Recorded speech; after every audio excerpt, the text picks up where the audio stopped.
Anne-Marie Rivier est née le 19 décembre 1768 à Montpezat en Ardèche. À l'âge de 16 mois, elle fait une chute de son lit qui la rend infirme.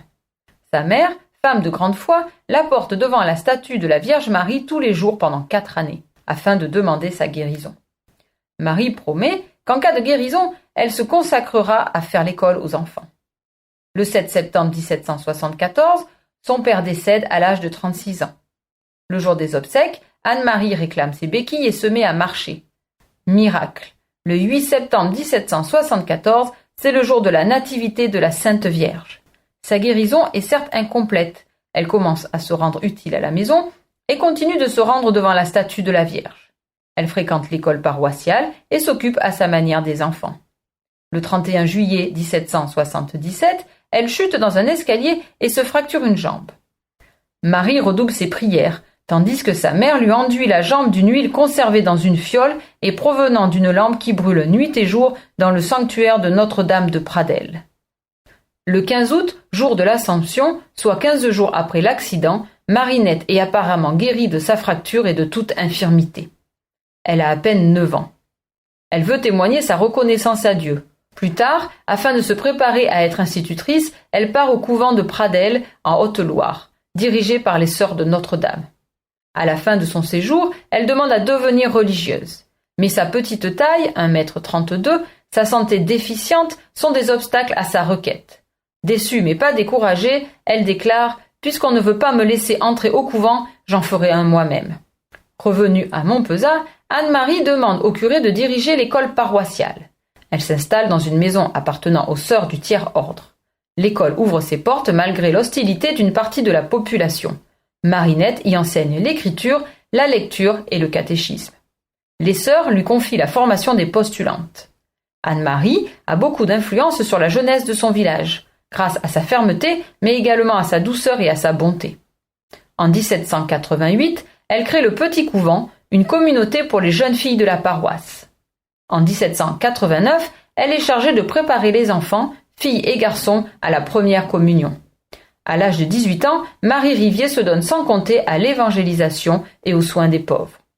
De 1790 à 1792, malgré l'opposition de la population de Montpezat, elle quitte son village pour se rendre à Saint-Martin de Valamas, afin d'instruire une jeunesse délaissée, sans instruction et sans religion.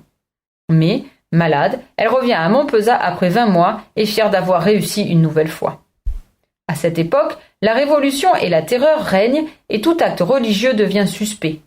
Anne-Marie Rivier convoque en secret les assemblées du dimanche. Très prudente, elle reste l'apôtre au cœur de feu malgré tout. La situation est inquiétante concernant les œuvres mises en place avant son départ qui sont menacées. La religion est outragée. L'église paroissiale est fermée au culte en 1792 et est transformée en grange. La chapelle Notre-Dame de Pitié sert de salle de réunion à la municipalité. La conduite d'Anne-Marie reste cependant exemplaire. Elle soutient les fidèles et fait de sa maison un couvent. En 1795, la situation religieuse est désastreuse. Elle s'impose une nouvelle règle, prier, travailler et se taire.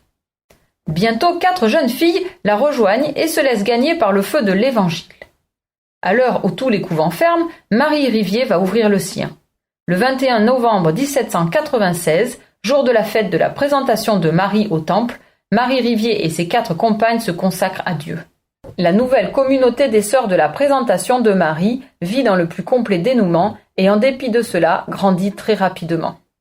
Pour Marie Rivier et ses filles, l'éducation chrétienne de la jeunesse est et restera une priorité. Cependant, l'éducation de la foi s'étend aussi aux adultes. Le 17 novembre 1797, la congrégation s'installe dans un immeuble plus vaste. La paix religieuse rétablie, l'Institut prend de l'importance et reçoit de nombreux soutiens. De janvier 1805 à janvier 1808, 23 nouvelles écoles s'ouvrent dans le département de l'Ardèche. Les pauvres sont privilégiés. Le premier orphelinat ouvre le 21 novembre 1814. Et même si les sœurs vivent pauvrement, l'accueil des plus pauvres reste sacré. Lorsque Anne-Marie Rivier meurt, le 3 février 1838, cet apôtre au cœur de feu a fondé 141 maisons, reçu plus de 350 sœurs pour continuer son œuvre. Marie Rivier, prophète pour notre temps, a été déclarée vénérable par le pape Pie X le 12 mai 1833. puis bienheureuse, béatifiée à Rome le 23 mai 1982 par le pape Jean-Paul II. Aujourd'hui, les 1500 sœurs de la Présentation de Marie se trouvent en 20 pays à travers le monde.